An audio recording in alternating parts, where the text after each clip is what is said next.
Hello everyone. So I get to know most of you are facing issue while creating your Google Cloud Skill Boost account and make it public.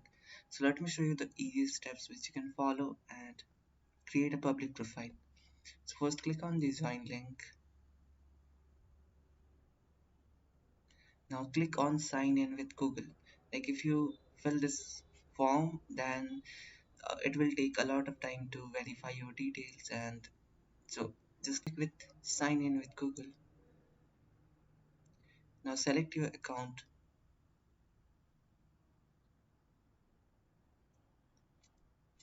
Now accept this policy.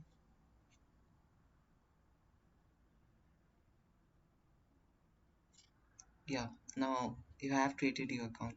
Now the next step you need to do is you need to make it public. So click on profile, click on make badge profile public. Now this is your public profile link. So on the day of registration you need to fill this public profile link in the Google form. So make sure to copy this public profile link and bookmark this. Alright, and thanks for watching.